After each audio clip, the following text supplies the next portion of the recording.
ഞങ്ങൾക്കെതിരെ DYFIക്കെതിരെ അതായത് മാതൃകാ പ്രവർത്തനം നടത്തി നിങ്ങളെല്ലാവരും വ്യത്യസ്ത തരത്തിൽ റിപ്പോർട്ട് ചെയ്ത് ഞങ്ങൾ 25 വീട് പ്രഖ്യാപിച്ചു 100 വീടിനുള്ള 20 കോടി രൂപ കൈമാറി. അത് ആദ്യഘട്ടം നേരത്തെ സനോജ് സൂചിപ്പിച്ചതുപോലെ നമ്മൾ പ്രതീകാത്മകമായി ഒരു ചെക്ക് കൈമാറി. അത് നിങ്ങളൊക്കെ പല സന്ദർഭങ്ങളിലും ചെയ്യുക അങ്ങനെ തന്നെയാണ്. ഒരു മോഡൽ ചെക്ക് അങ്ങ് കൈമാറും. അതിൽ നമ്മൾ ആ ചെക്ക് എടുത്തിട്ടാണോ ബാങ്ക് കൊടുക്കുക? എന്ത് വിവരമില്ലാത്ത വർത്തമാനമാണ് ഇവരുടെ സൈബർ നേതൃത്വം പറയുന്നത്. ആ ചെക്ക് എടുത്ത് നമ്മൾ കൊണ്ടുപോയി കൊടുക്കുമോ? അതൊരു പ്രതീകാത്മകമായി ചെയ്യുന്ന കാര്യമാണ്. അതാ ഇവിടെ സൂചിപ്പിച്ചത്. അതിനുശേഷവും ഈ സംസാരം നടക്കുമല്ലോ, എങ്ങനെയാണ് ഏതൊക്കെ രീതിയിലാണ്. അങ്ങനെ ഞങ്ങളോട് പറഞ്ഞ അക്കൗണ്ടിലേക്ക് ഞങ്ങൾ കൈമാറി. ഞങ്ങളോടിപ്പോൾ ഇവർ ചോദിക്കുന്നു ഞങ്ങളുടെ ബാങ്ക് സ്റ്റേറ്റ്മെൻറ്റ് എവിടെ എന്നുള്ളത്. ഇതാ ഞങ്ങളുടെ ബാങ്ക് സ്റ്റേറ്റ്മെൻറ്റ്. കനറ ബാങ്കിൽ ഞങ്ങളെടുത്ത ബാങ്കിൻ്റെ അക്കൗണ്ടാണിത്. ആർക്കും ഇത് പരിശോധിക്കാവുന്നതാണ്. തിരുവനന്തപുരത്താണ് ഞങ്ങൾ ഈ അക്കൗണ്ട് തുടങ്ങിയത്.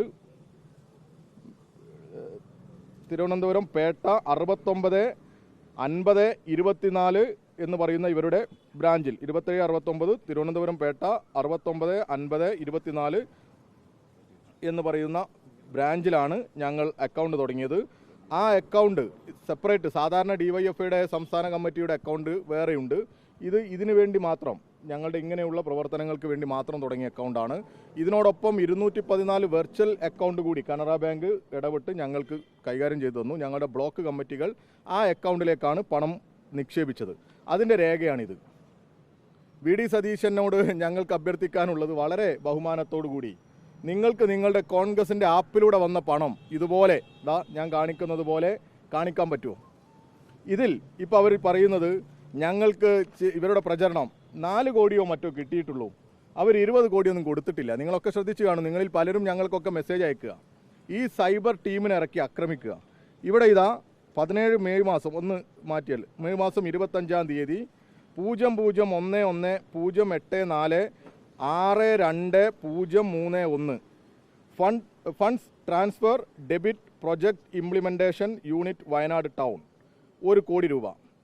പിന്നെ അടുത്ത ദിവസവും അതേ ദിവസം തന്നെ നമ്മൾ എന്ത് ചെയ്യുകയാണ്, ഈ 5 ചെക്ക് ഒരുമിച്ച് മാറുകയാണ്.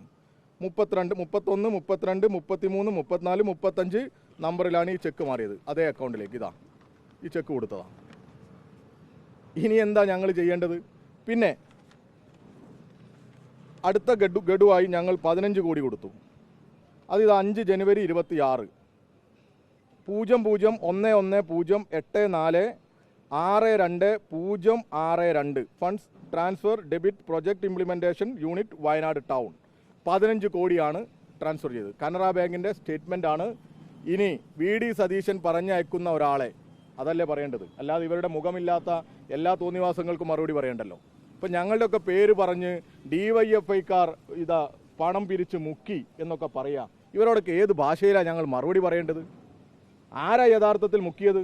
ഈ VD സതീശൻ ഒരു പത്രസമ്മേളനം നടത്തട്ടെ, എന്നിട്ട് പറയട്ടെ നേരത്തെ പറഞ്ഞതുപോലെ, എന്നിട്ട് ഒരാളെ വിടട്ടെ.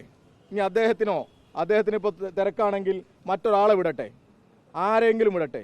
നമുക്ക് ഈ രേഖകൾ പരിശോധിക്കാം. തിരിച്ച് VD സതീശന് കോൺഗ്രസ് പിരിച്ച ആപ്പിലൂടെ പിരിച്ച പണത്തെക്കുറിച്ച് ഈ നാടിനോട് പറയാൻ പറ്റുമോ? ആ യൂത്ത് കോൺഗ്രസ്സുകാരോട് 30 വീട് പ്രഖ്യാപിച്ച യൂത്ത് കോൺഗ്രസ്സുകാരോട് ആ പണം കൊടുക്കാൻ പറയാൻ പറ്റുമോ? അവർ വേറെ പലതിനും പണം ചെലവഴിക്കുന്നുണ്ടല്ലോ. ഞാൻ പ്രത്യേകിച്ച് പറയണ്ടല്ലോ യൂത്ത് കോൺഗ്രസ്സുകാർ പണം ചെലവഴിക്കുന്നത് എന്തിനു വേണ്ടിയാണ്?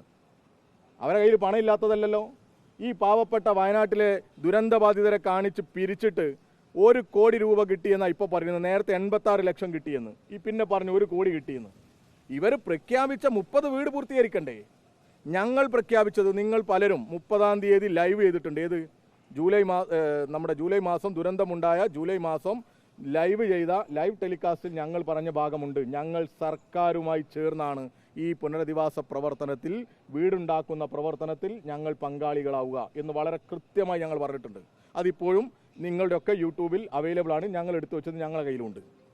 ഒരു ആരോപണം ഉന്നയിക്കുമ്പോൾ എന്തെങ്കിലും ഒരു വസ്തുത വേണ്ടേ? ഇങ്ങനെ ഒരു പൊതുസമൂഹത്തിൽ ഇത്രയും വളരെ സുതാര്യമായി കാര്യക്ഷമമായി ഇടപെടുന്ന ഒരു സംഘടനയെ ഇങ്ങനെ ഈ ഒരു പുകമറയിൽ നിർത്താൻ പാടുണ്ടോ? വയനാടിന് വേണ്ടി DYFI ചെയ്ത ഇടപെടലുകൾ ഈ കേരളം കണ്ടതല്ലേ? ആക്രി പെറുക്കിയതും ഞങ്ങൾ മറ്റ് സേവന പ്രവർത്തനങ്ങൾ നടത്തി അതിലൂടെ സമാഹരിച്ച പണവും അധ്വാനം വിൽപ്പന നടത്തിയതും ഞങ്ങളുടെ സഖാക്കളുടെ കല്യാണത്തിനും പിറന്നാളിനും മറ്റും മാറ്റിവെച്ച പണം ശേഖരിച്ചും സ്വരൂപിച്ചുമൊക്കെ ഞങ്ങൾ പണമുണ്ടാക്കിയത് ഈ കേരളമാകെ കണ്ടതല്ലേ? എന്നിട്ടും ഒരു നാണവുമില്ലാതെ ഈ കനകലുവിൻ്റെ ഒക്കെ ഉപദേശം കേട്ട് ഒരു വൈകാരിക തലം, ഒരു വല്ലാത്ത തലം ഇവിടെ ഉണ്ടാക്കാൻ ബോധപൂർവം ശ്രമിക്കല്ലേ? ഇങ്ങനെ നുണ പറഞ്ഞു പോയാലോ? ഇവർ പറഞ്ഞ് ജനത്തെ പറ്റിച്ചത് ഒരു പ്രശ്നവുമല്ല, പച്ചക്ക് ജനങ്ങളെ പറഞ്ഞ് പറ്റിച്ചതാ. ഈ പറയുന്നവരെ എങ്ങനെയായി ജനം വിശ്വസിക്കുക? ഇനി നാളെ ഇവർ പറയുകയാണല്ലോ ഇവരൊക്കെ അധികാരത്തിൽ ഇവരെങ്ങാനും അധികാരത്തിൽ വന്നാൽ ഇവർ പറയുന്ന വാക്കിന് വല്ല വിലയുണ്ടാവൂ? പരസ്യമായി നമുക്ക് ചിന്തിക്കാൻ പറ്റുമോ? ദുരന്തബാധിതരെ മുൻനിർത്തി പണം പിരിച്ച് അതിനൊരു കണക്കുമില്ല, ഒരു അക്കൗണ്ടുമില്ല, ഒരു രേഖയുമില്ല. എന്നിട്ട് അവസാനം തെരഞ്ഞെടുപ്പിൻ്റെ തൊട്ട് തലേനാൾ പോയിട്ട് തറക്കല്ലിട്ട് പോയിട്ട് സോഷ്യൽ മീഡിയയിലൂടെ വന്ന് DYFI പോലെയുള്ള ഒരു പ്രസ്ഥാനത്തെ, മാതൃകാപരമായി ഇടപെട്ട ഒരു പ്രസ്ഥാനത്തെ ആക്ഷേപിക്കാൻ ഈ പറയുന്ന ഈ സൈബർ കൂട്ടങ്ങളെ ഇറക്കി വിടുന്ന ഈ VD സതീശനെയൊക്കെ എങ്ങനെയാണ് ഈ കേരളം വിശ്വാസത്തിലെടുക്കുക? എങ്ങനെയാണ് അതിനെയൊക്കെ അംഗീകരിക്കുക? അതുകൊണ്ട് പ്രിയപ്പെട്ട മാധ്യമ സുഹൃത്തുക്കൾ, ഇങ്ങനെയുള്ള പ്രചരണങ്ങൾക്കെതിരെ ഇത് കേരളത്തിൻ്റെ ഒരു പ്രതിരോധ സേനയായി ഇടപെട്ട DYFIയെ ഈ തരത്തിൽ ആക്ഷേപിക്കുമ്പോൾ അവരോട് ചോദ്യങ്ങൾ ചോദിക്കാൻ നിങ്ങൾ തയ്യാറാവണം. നിങ്ങൾക്കാർക്കും ഞങ്ങളുടെ ഈ അക്കൗണ്ട് സ്റ്റേറ്റ്മെൻറ്റ് പരിശോധിക്കാം.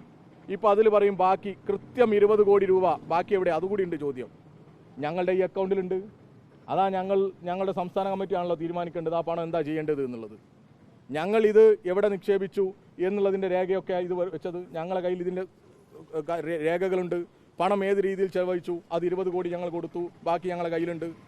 ഇപ്പോൾ അവിടെ ടൗൺഷിപ്പിൻ്റെ ആദ്യഘട്ട ഉദ്ഘാടനം നടന്നു. 178 വീടുകളുടെ താക്കോൽ കൈമാറി, രേഖകൾ കൈമാറി.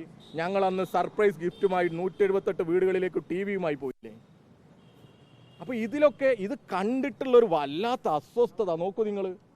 അവർ ചെയ്തില്ലെങ്കിലും ബാക്കിയുള്ളവരുടെ ദേഹത്തേക്ക് ഇങ്ങനെ നുണ പറഞ്ഞ് ചെളിവാരി എറിയുക എന്നുള്ളത് അംഗീകരിക്കാൻ പറ്റുമോ? അതുകൊണ്ട് പൊതുസമൂഹത്തിൻ്റെ മുമ്പിൽ ഞങ്ങൾ ഈ VD സതീശനെ ഒന്നും നന്നാക്കാൻ പറ്റില്ല. കാരണം നുണ പറയാൻ വേണ്ടി മാത്രം ഇറങ്ങി പുറപ്പെടുകയാണ്, തൻ്റെ അണികളെ നുണകൾക്ക് വേണ്ടി പ്രേരിപ്പിക്കുകയാണ്. അതുകൊണ്ട് അവർ ഈ വിഷയത്തിൽ നന്നാകും എന്ന അഭിപ്രായമില്ല. സത്യം അറിയാനും സത്യം മനസ്സിലാക്കാനും ഒക്കെ താല്പര്യമുള്ളവരുടെ അടുത്തേക്ക് നിങ്ങൾ ഈ യാഥാർത്ഥ്യങ്ങൾ എത്തിക്കണം എന്നുള്ളതാണ് ഞങ്ങൾക്ക് പറയാനുള്ളത്.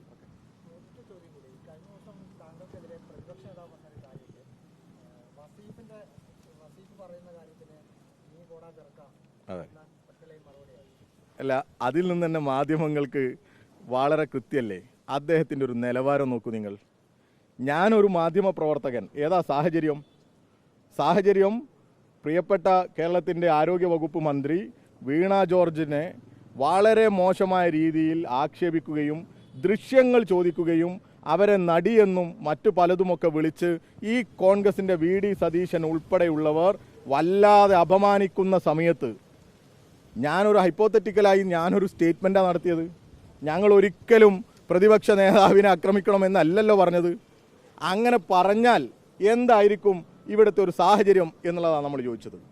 ഞാനും അത് പറയുന്നതിന് മുമ്പുണ്ട് ബഹുമാനത്തോടെ എന്നാണ് പറഞ്ഞത്. അപ്പോൾ അതിന് അദ്ദേഹത്തിൻ്റെ പ്രതികരണം നോക്കൂ നിങ്ങൾ.